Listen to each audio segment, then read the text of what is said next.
लगभग 40 वर्षों से भी अधिक समय से राजयोग का अभ्यास कर रहे हैं। इस आध्यात्मिक ज्ञान को अपने जीवन में धारण करके आगे बढ़ रहे हैं।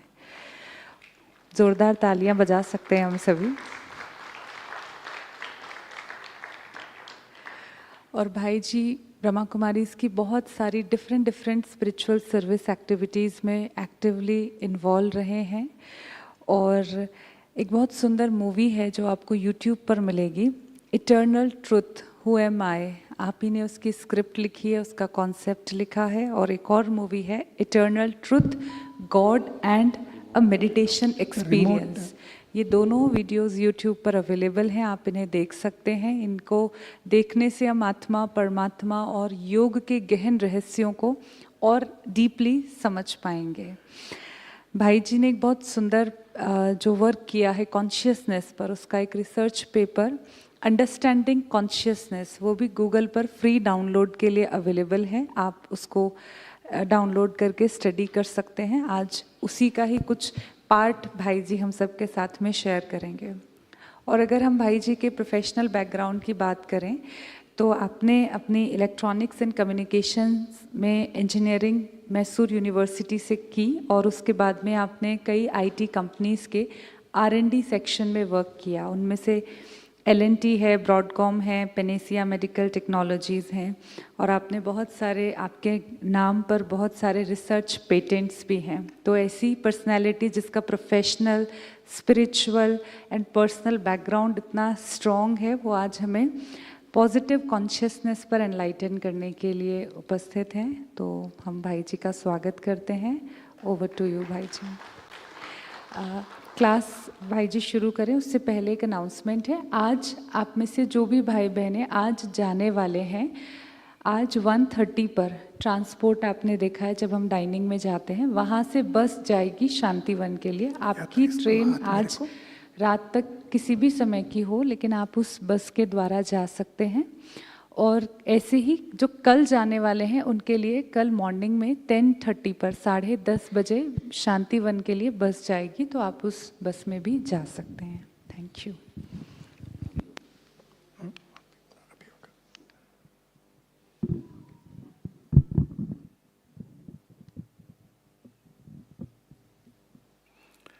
Om Shanti. Very good morning.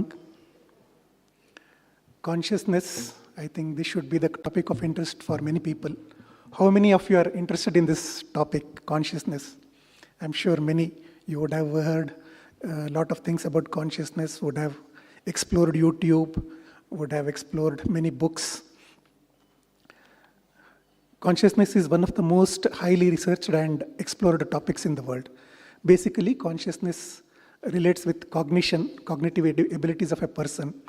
The basic fundamental questions like why the way we behave, the way we are behaving, why we live the way we are living, why the way we, come in contact with and then, exhibit or express ourselves the way we do. And then who is the source? What is the meaning behind this? These are the ones which we will be checking in, exploring in consciousness. Before that, we will have one thing explored here. We will try to understand one thing, and that is the difference between living and the non-living. I have got all these non-living things, this mic, this remote, laptop, etc. You all agree that they are all non-living. And then why they are non-living? Because they can't think. They don't have consciousness. They don't have the consciousness actually. उनको कोई thoughts नहीं या consciousness नहीं रहता, इसलिए हम उनको non living तक कहते हैं। तो अगर हम वो क्यों नॉन लिविंग है थोड़ा अभी सोचेंगे। If we break this items into pieces, you will get atoms and molecules. So these are non-living because atoms and molecules which make them are non-living. So, we will think over this very clearly now because this becomes the fundamental. So on the left side, we see a lot of, on the screen, we see a lot of, non-living things, including this mic, chair, table, our cloth, anything except we human beings, whatever we come. And then if we break them into pieces, we will get only atoms and molecules. which means that these are non-living because atoms and molecules are non-living. And because atoms and molecules are non-living, these things are non-living. Very simple logic. Now, if you see, ये जो same atoms and molecules है ना, वही human cells को भी बना देता है. The same atoms and molecules will make up human cells also. Okay? So, what it means is human cells are not living actually. Our body, the bodily organs, the cells which make up this body, they are not living beings. They are non-living things because they are made of atoms and molecules. In biology in our class, we were taught that the body is made of cells and tissues. But from physics, we know that even these cells and tissues are made of atoms and molecules. So atoms and molecules are non-living things. So let us be very clear. These cells and tissues which we call as living and non-living tissues, it's actually misnomer. We can say at best functional or non-functional elements like functional cells or non-functional cells. But actually they are made of atoms and molecules which are non-living. Hence, like if we look in the world, all the things or materials that we see, including the cells and tissues of the organs of the body, they are all made of atoms and molecules. So they are all non-living. We can say this body, the whole body, is non-living. Will you all agree with this? Just think over. Like there may be some questions, but we can discuss it later. But because the same atoms and molecules which make up all the other particles are making up even this body, hence the body is non-living. Then who is living? That's the question we will address. So consciousness is not an aspect of insentient. You can look at the slide there. So like there are basic materials called electrons, protons, atoms and molecules, and then physical energies like heat and electricity. These things make up the materials as well as cells and tissues of either plants or animals or human beings. So, and then the same atoms and molecules, the basic fundamental particles, they make up into earth, water, air, fire or ether. So now you see, now you observe your own body. Just think for a moment, your body is not just made of cells and tissues, but it is fundamentally made of atoms and molecules. Just think for a moment. And the entire cosmos, all the elements that we see in this world, is again made of atoms and molecules. Now we will come to the brain. The brain has got what are called as neurons. Neurons will communicate information from one end to another end. When we say communication, what the communication means is jumping of electrons from one neuron to another. I will be getting a bit faster here because we have to complete a lot of materials. That's the reason. Any questions, we will take it up offline, or there is an email at the end which we can keep communicating. So then, like the atoms and molecules will jump from one neuron to another. That's how the communication is formed. Now we already know that these neurons are made of again atoms and molecules. Atoms and molecules are again non-living things.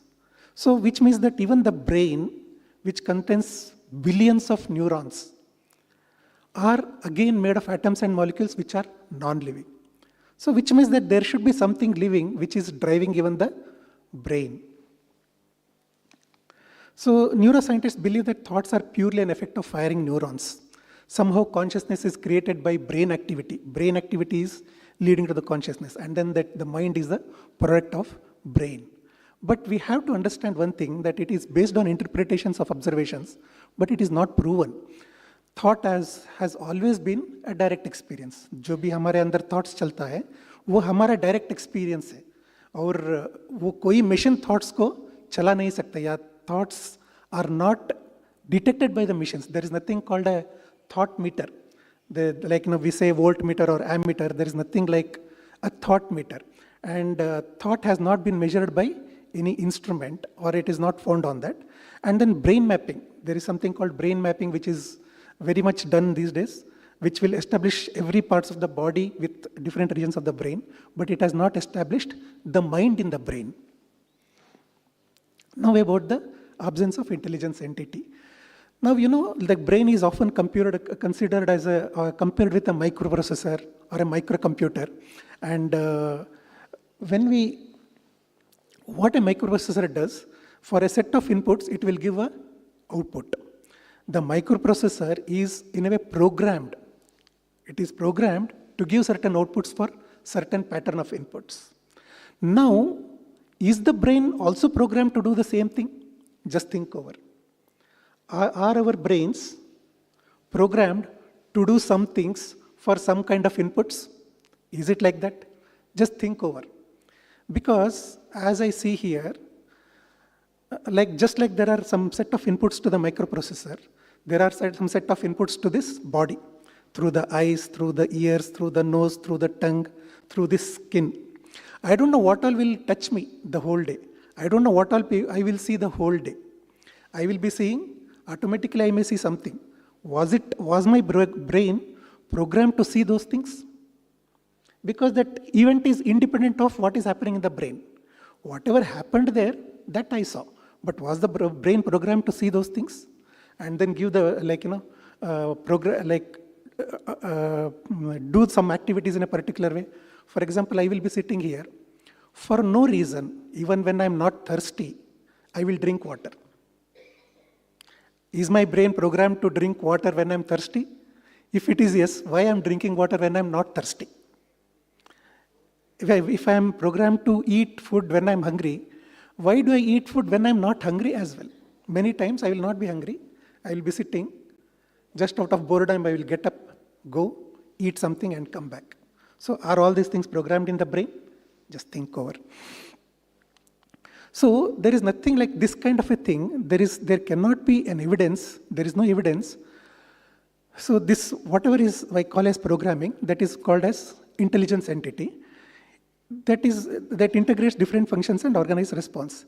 There is no possibility of such intelligence entity because it is not possible to know all stimuli to sense organs and manage responses of the future. See, like the brain has got lot of organs, a lot of regions like cortex, cerebellum, medulla, amygdala, etc., etc.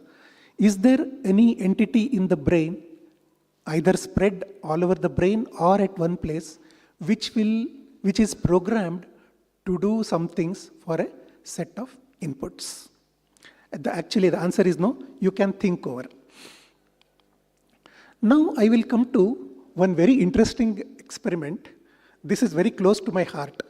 I started learning meditation when I was young, and then I was told, as we were told before in the earlier sessions, that soul is residing here.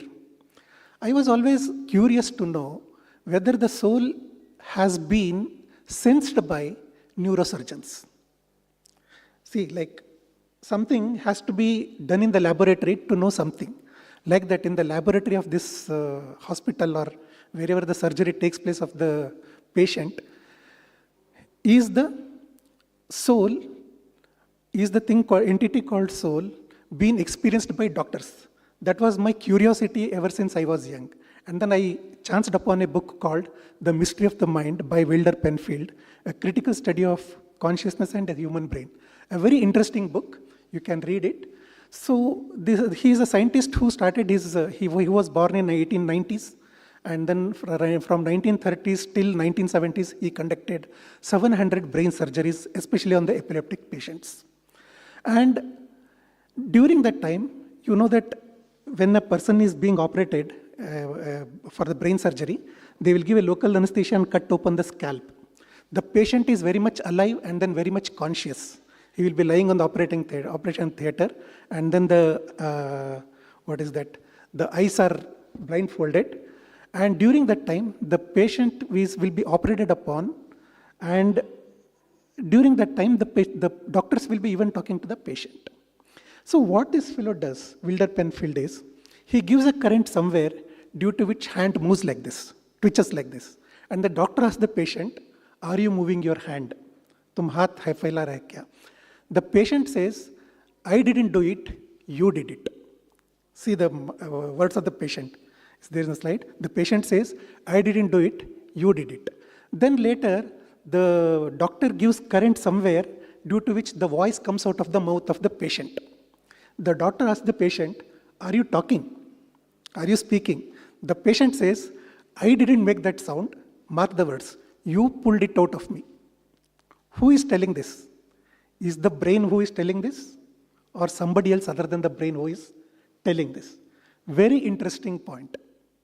Again, I'm telling, when the hand twitches, he says, I didn't do it, you did it. And when the sound comes due to some current stimulation in the brain, he says, I didn't make that sound, you pulled it out of me. So, very interesting, observations. Then the question comes, who is talking here? Whether the brain, see, your brain is talking, your brain is thinking too much. These are the common words we will use. But here, the person is talking something. And we have to ask ourselves, is the brain talking or somebody else was talking through the brain? So then the doctor conducts a lot of experiments and then makes a very interesting observations throughout his book. He writes like this, there is no valid evidence that electrical stimulation can activate the mind. None of the actions that we attribute to the mind has been initiated by electrode stimulation. See the way the doctor writes. And then he also writes, there is no place in the cerebral cortex where electrical stimulation will cause a patient to believe or to decide. Very critical words. See, if brain is everything, brain is the living being, okay? So if it would have been possible to give some electric currents and then make the patient think differently or decide differently. Newton thought, like when the apple fell, he says, why this fell? And that kind of question arose. It would have been possible, if that were the case, it would have been possible to give a current and then stimulate those thoughts, such kind of thoughts. But there is no place in the cerebral cortex where electrical stimulation will cause a patient to believe or to decide. The doctor goes on writing many, many things in the book. He says, he asks the questions, how a child is born, and then when the child is born, there is nothing like a brain. How the brain develops, how the curiosity develops in the child to watch the parents, learn language, how this peace, happiness, contentment, etc. comes in the brain. All these things he thinks in this book and then writes through. And then in the end, he comes to one conclusion that there is something brain which is separate, and then there is something which is mind which is separate. Brain is separate from the mind, and then mind makes use of the brain. Brain is an executive of mind. That's the conclusion he comes to in the end. And then he writes, just watch the slides there. He writes, what a thrill it is then to discover that the scientist too can legitimately believe in the existence of the spirit. These are the words. See, forget you and me, we are all ordinary mortals. This is a person who is a father of neurosurgery, who gave some unbelievable contributions to this human world in the field of neurosurgery. And he, after having believed throughout his lifetime that brain is everything, he was a very staunch materialist to start with. He never believed in soul or the operation of the souls through the body, etc. But in the end, he comes to the conclusion that there is a separate soul which is operating through the body and then through the brain, and then brain is the executive of this spirit or the mind. He mixes everything. When he says soul, he says soul, spirit, mind. He considers it as one. And then he says, what a thrill it is then to discover that the scientist too can legitimately believe in the existence of the spirit. So you can just think over what all thoughts you would have thought. The same thoughts would have come in the minds of the greater scientists and doctors also. They too would have undergone a lot of, predicaments in their life as to who the actual living being is. Whether it is this body, a brain, or something other than the brain who is driving through the brain and then therefore operating the body. There are some unexplained phenomena in this world. One is the random number generator, Emoto crystal experiments, double-blind experiments on plants. I don't want to go through in detail because time is short. And there is what is called as out-of-body experience and near-death experiences. People exhibiting a lot of IQ but are having small or no brain, past life memories. Then there are conditions where a person whose thinking and attitude results in the healing of diseases, or on the contrary, results in a medical condition. Negative thinking results in the medical condition. Why should this happen? That's the first question. Why should this happen? Why the thinking should heal the disease if there is no relation between, if everything is a material, if everything is atoms and molecules? Now, why should it happen? And then what is the consciousness and the source? And then what is the thought, and then how does it arise? These are all, and then how the anesthesia works, speech, sleep, pain and pleasure. And then where is the memory stored in the brain? One scientist explored all through the brain and told it is that memory is all over the brain, but nowhere in the brain. So there are predicaments everywhere. Now, a very interesting thing, it's a relation between what is called as quantum and consciousness. Quantum means some basic particles that make up this universe. There are some 33 particles, they say, electrons, atoms, protons, neutrons, molecules, atoms, and then so on. There are some basic building blocks. They are called quantum or quanta. And then is there any relationship between quantum and our consciousness, our own consciousness? Long back, Newton told that light is a particle. And then everyone agreed with that. But when in 1900, there was a scientist called Thomas Young, he conducted an experiment, what is famously known as double slit experiment, and then concluded that light is a wave and not a particle. If light was a particle, it should have given a pattern like this, what is there here, you can see in the screen. But what happened was, it gave a wave-like pattern, and then it was observed that light was made of waves. But come 1900, as the technology developed, people tried to observe light passing through the slit with the help of detectors. How the light will behave through this one.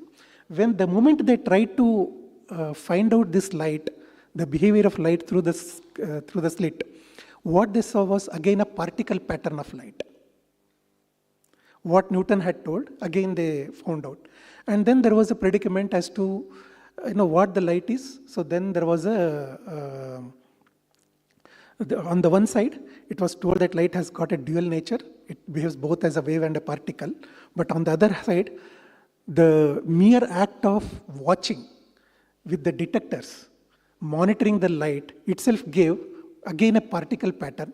So, it was very clearly concluded that light or all these particles, they are influenced by the monitoring.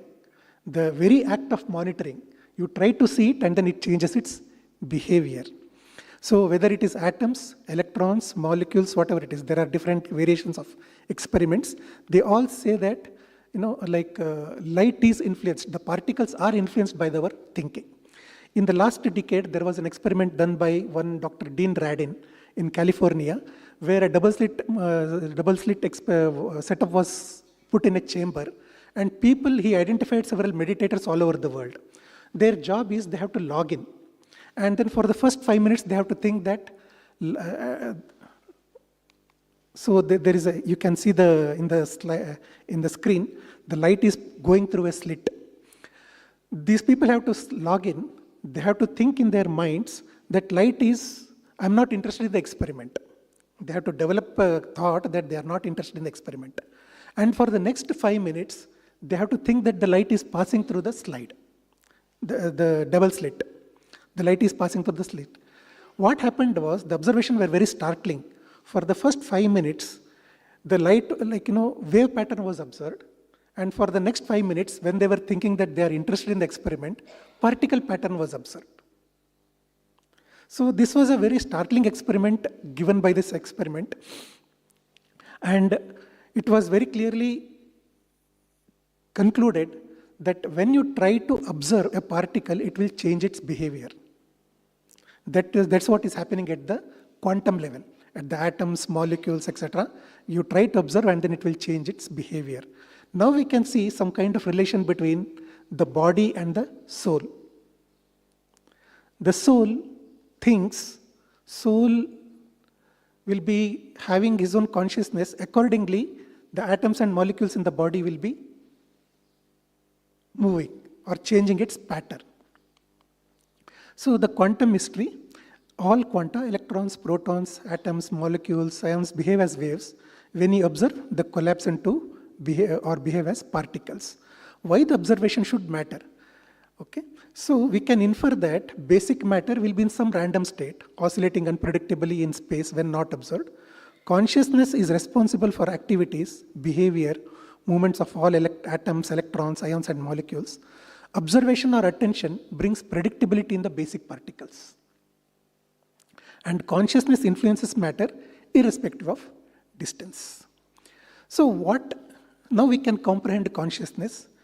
Materialistic perspective of the brain cannot create our experiences. We have to contemplate and embrace the possibility of an immaterial.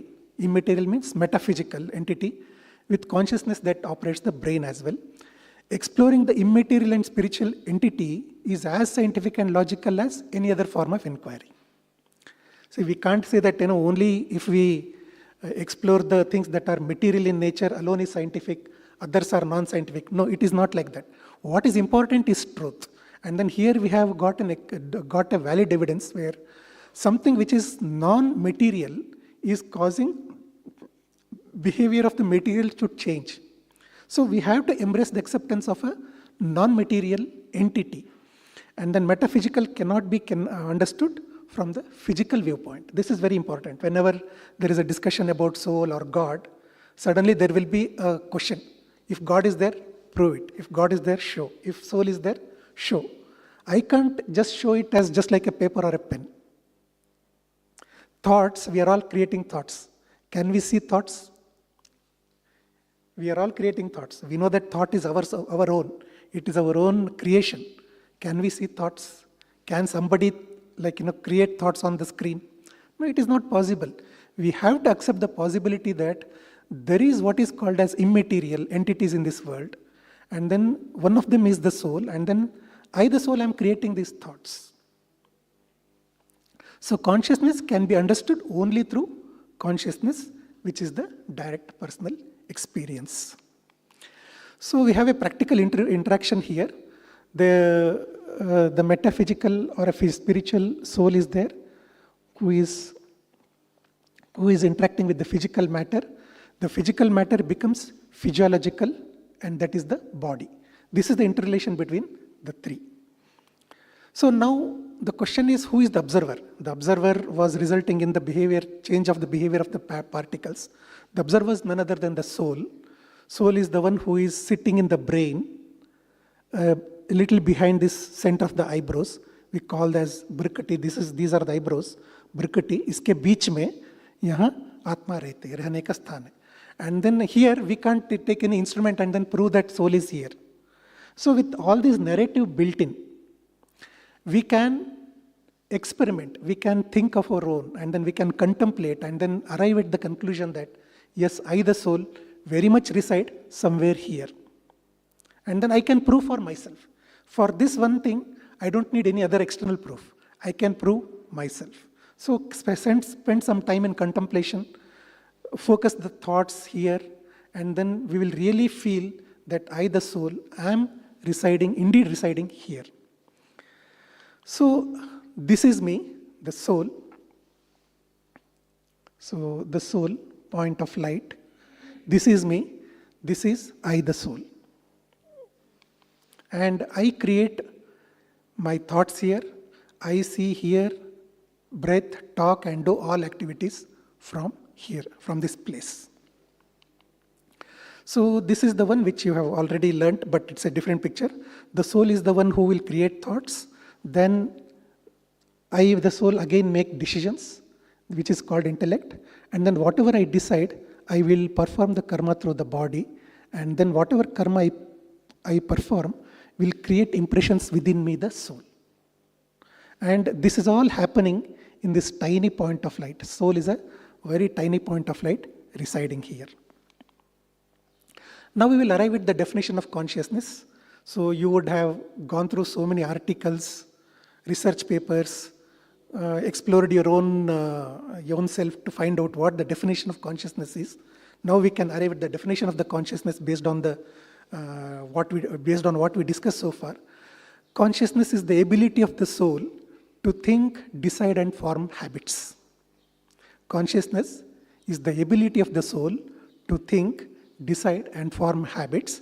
It includes our feelings, experiences, emotions, outlook, mindset, and so on. So in short, we can say consciousness is the sum total of all that is happening in the soul. Whatever is happening in me, the soul.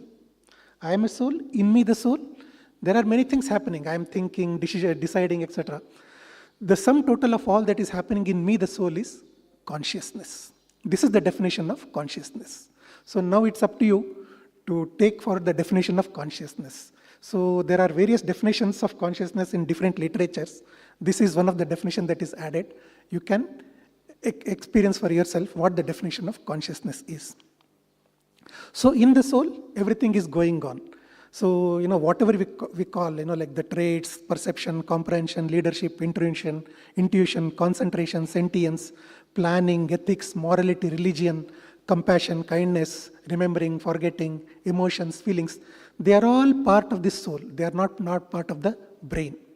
Soul is performing through the brain, but these are all entities of the aspects of the soul and not the brain. Everything is happening in the soul. Even what we call it as emotional quotient or intelligence quotient, they are all aspects of soul, but not the brain. So what are the correct sentences? When we use some correct sentences, automatically we will understand what I am, what I really am. I am a soul is a correct sentence, not my soul. It is not my soul, I myself am a soul.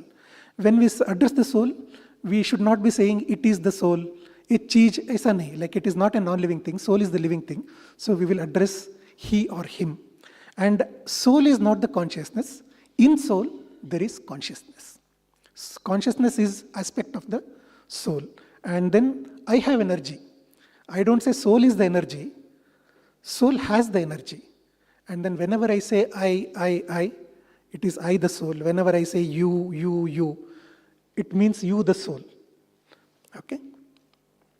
And we have to understand the soul as the soul, understand thought as a thought, understand mind as a mind. We need not have to give a different description to explain soul. And see, just when we say body, it is understood that this is body. We don't describe body to give a sense of it. We know what the body is. In the same way, just as the body is a body, face is a face, hand is a hand, leg is a leg. In the same way, soul is a soul. We have to keep on discussing in that way. Now, they are all are in the same world. Even the physical realm is in the same world, and then the spiritual realm is in the same world. The physical bodies, particles, physical energies like heat, current, magnetism, etc., they are all part of the physical realm, but in the same world. But when we talk in terms of spiritual energies, that is in terms of thought, thinking, decision making, or bliss, knowledge, love, peace, etc., these are all the powers in the spiritual realm. These are also in the same world, but are the aspects of the soul. One is the aspect of the physical things, another is the aspect of the soul. So now, like in the following slides, there will be, like how the soul is interacting with the brain. A small effort is made here. Brain may be a very highly complicated, but it is a passive organ. But a soul, as far as the soul is concerned, the fundamental characteristic of a soul is to express himself. So the body and the soul interacts through the brain. The body and the soul interfaces through the brain. The brain is to do with the transfer of expressions from soul to body. I have got a lot of happiness in me. It converts into smile on the face. I have a lot of pain in me the soul, that may express as some, like pain on the face. And the brain is also has got to do with the translation of the inputs. Whatever I see, hear, sense, those things will get translated in a way soul can understand. So and then this is the way soul interfaces with the brain. When you go through, a lot of literature, it is being told that soul interfaces with the brain through the pineal gland. Many things will be there in the thing. But so what if I'm sitting near the pineal gland? So what if the soul is sitting near the pituitary gland? So what if soul is seated somewhere here? It doesn't matter. The more important thing is how the soul functions. Just as the driver, when he is driving, as he drives the car by rotating the steering wheel, pressing the brake, clutch, etc., the car automatically moves. The same way, when the soul, I am creating thoughts, making decisions, etc., etc., the body will be automatically animated. And how the interface between soul and brain happens? It is by, the best analogy can be magnet and a magnetic field.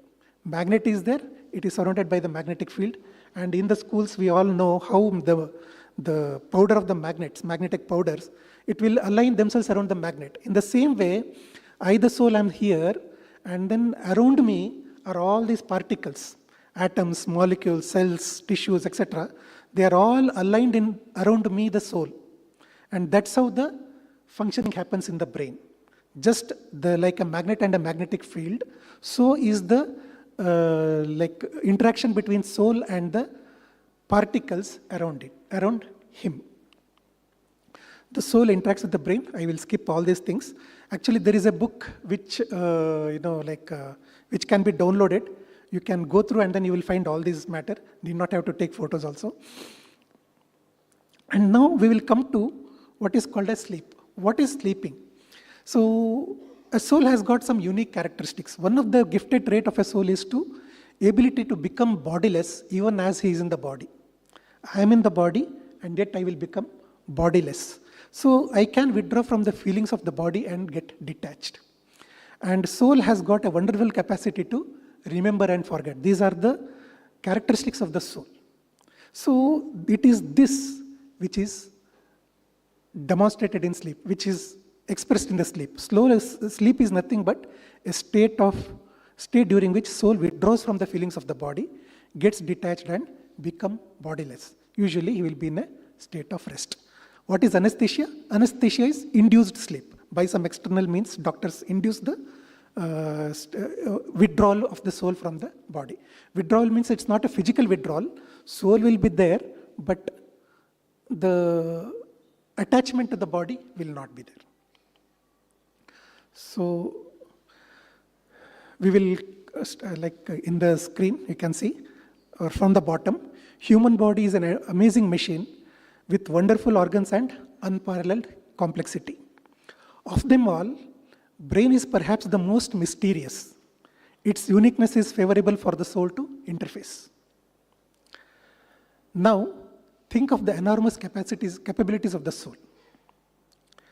The body is made in such a way that soul can operate at will. This is about soul and body thing. So as we are walking, you see, the whole day we will be walking, we will be moving our hands and legs, we will be moving our eyeballs, batting our eyelids. Who is doing all these things? कौन कर रहा है? हाथ पाँव चलाना, आंखों को बंद करना, ओपन करना, या eyeballs को घुमाना, ये सब कौन कर रहा है?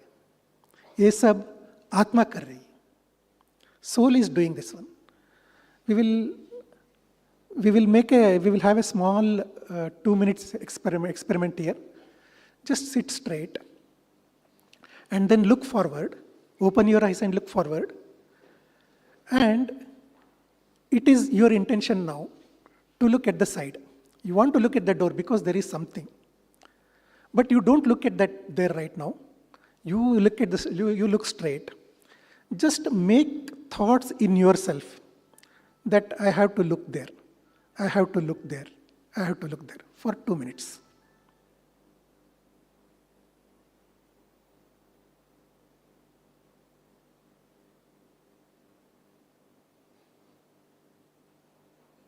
For some purpose, I want to see either left or right. मुझे बाएं या दाहिने देखना है. मैं अंदर संकल्प करता हूँ कि मुझे वहाँ देखना है, देखना है, देखना है. आप देखना, थोड़े टाइम के बाद आपका आंख वहाँ जाएगा, या तो आपका नेक वहाँ जाएगा. Either your eyes or your neck will go there, will go in the direction of your thought. This is a very simple proof that the body, along with the brain, is at the orders of the soul. The soul is there. Think of your majesty, they say, like think of your, like as your majesty thinks, they say. The same way, this body, along with all these sense organs, these atoms, molecules, cells, tissues in the body, they are at the use by the soul. I think that's how things happen. You can experiment in your life daily. As you are sitting here, as you go towards your, go to your places, somewhere when you are alone, preferably, you can experiment all these things. And then you can say, you can see for yourself how the bodily organs obey the thoughts of the soul, of myself, the soul. You just leave your hand free and just think here that I should move this. It starts moving. This is not any imagination. You leave your hands free, हाथ को ऐसे छोड़े, or just think here that I should move my hand, and then the hand starts shaking to start with, and then you can build over that. This is a practical way of finding out how the soul interfaces with the body. A synonym for life is, yes, for soul is called a life. You can watch the screens. A synonym for soul is life. Life means prana. In Hindi we call as prana. Soul, another word is pran. Atma, soul, atma, prana, life. So a synonym for soul is life. Soul keeps the cells functioning. Soul's consciousness influences the cell's functioning. Cells carry atoms and molecules to different places in the body. So you would have heard that by thinking somebody's diseases got healed. How it happened? They are all by reshuffling of atoms and molecules in the body. Atoms and molecules, they make up all these tumors. And when the soul leaves, everything disintegrates. The soul was the one who was holding this body all the time. The moment the soul goes, the body disintegrates. So we will not see anything there after some time. So what is the proof of consciousness? If somebody asks for the proof of consciousness, the fact that I am sitting here, I am thinking, I am deciding, I am acting, I am doing my work, that itself is the proof of consciousness. We don't need any other proof here. We don't need a machine which will be brought in front of us and then say, hey, look, you are a conscious being. That need not be taught, actually. So this is the whole world. So where like atoms and molecules, they make up the bodies of all the living beings or materials or anything that we see physical. The souls are the ones who will be interacting with either animals or birds or the human beings.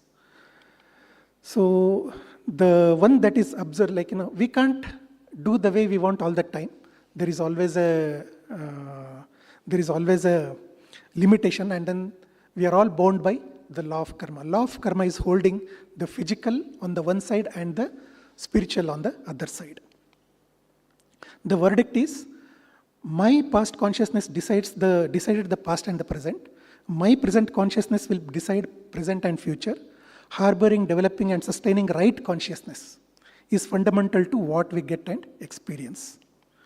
So soul consciousness is the highest form of experience. Here is the picture of soul who is hearing through the ears, depiction, graphical depiction. Soul is the one who is speaking through the mouth, through the brain. Soul is the one who is seeing through the eyes, through the brain again. But the original, the one who is doing it is soul. And then the soul is the one who is seeing through the eyes. Behind the soul, behind the eyes, soul is seated and then seeing through the eyes. And then soul to soul interaction is happening. When we are all interacting, actually it's not face-to-face interaction. More subtly is soul to soul interaction is happening. That's what is depicted in this picture. So all are connected. All are connected, and then they are all connected to God as well. God is having supreme consciousness. And this is the one, like soul seated here, connected to God. This is what is meditation. So there are many realizations. I will rather avoid all these things right now. With a clear understanding of soul and brain, one can transform their consciousness that benefits them. This is an experiment to be carried out in the laboratory of life. One best way of finding out truth is by experimentation. So if truth is there, then nothing like it. Complete flexibility is the greatest characteristics of the soul and its consciousness. So I will skip all these things. There is a book, Understanding Consciousness, for download. You can note it down. You can download this book, and then all the things that I have presented here are there in that. Everything is available, and then everything can be consumed actually. And then there is an email ID. If you are interested in having some conversations on consciousness, etc., almost most welcome. Okay, with this, I will conclude my presentation. Om Shanti.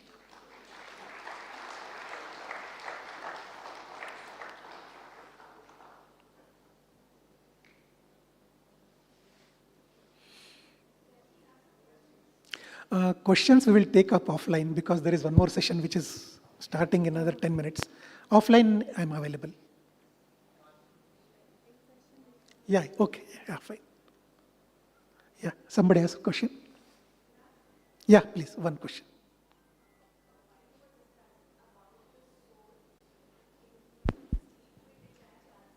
Yeah.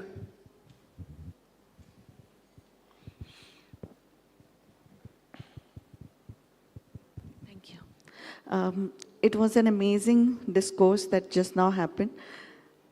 There were a lot of enlightenment moments that we experienced. And one thing that is bothering me, and I want an answer for it, is I've observed myself going to different places in my sleep. Like I have visited my mother's house in my sleep, and I thought there's an airport being constructed, but actually it was a metro station was being constructed. That I came to know after I went there after say 2-3 years. So my soul had already visited. So is it possible during the sleep we travel like this? No, we won't travel. Soul, I'm very much here only. I will only get detached from the body, but I'm here only. But the impressions in the soul and then my past memories will make me that I'm there, but I'm actually sitting here only. Because physically I was not aware that there is some construction going on. And to me, when I went over there in the sleep, I saw that there's a construction for an airport going on, but there was a construction for the metro station done. So that was again on the height. My soul might have got confused. That's what I was thinking. Yeah, the soul has got unlimited powers actually. When in the body, the soul has got lot of limitation.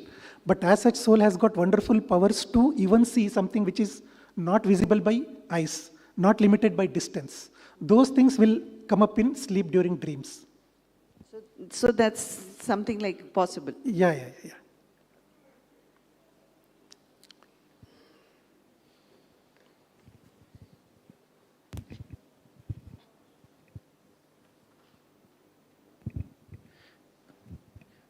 Hello.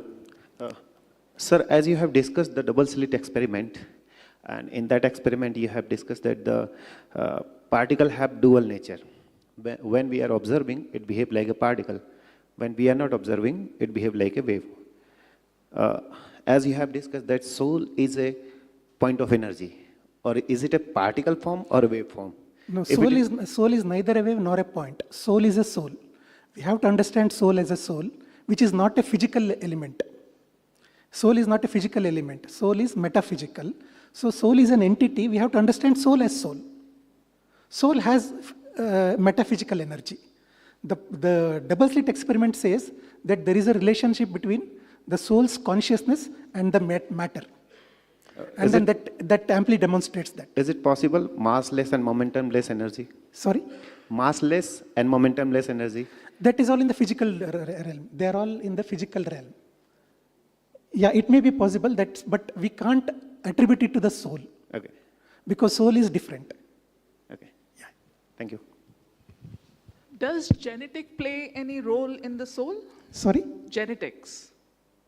Genetics may or may not. See, the genetics and all are to do with the body. but the soul is independent of any of these characteristics of the body. There is an influence of body on the soul and then soul on the body, but genetics also will play as a role, but what this tells is, through our thoughts and then consciousness, we can minimize or we can nullify the effects of genetics. So what about a good soul and a bad soul, like Yeah, a murderer, a criminal, and then a saint? Yeah, they were all covered in the previous things on the soul, so it remains the same. Thank you. Okay.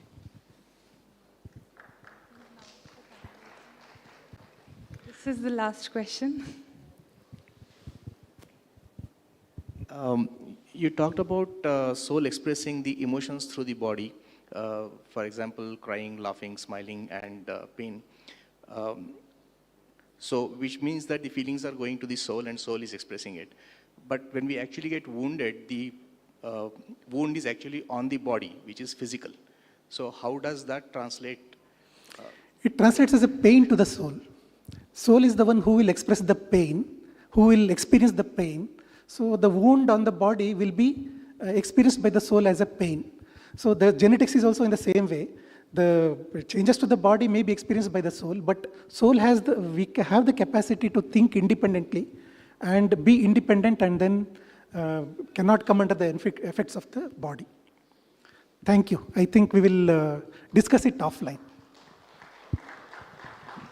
Thank you so much भाई जी, आपने इतना enlightening session हम सभी को कराया और consciousness पर soul के बारे में बहुत डीप नॉलेज हमारे साथ में शेयर की. तो एक बार हम सब फिर से करतल ध्वनि से भाई जी का थैंक्स करते हैं.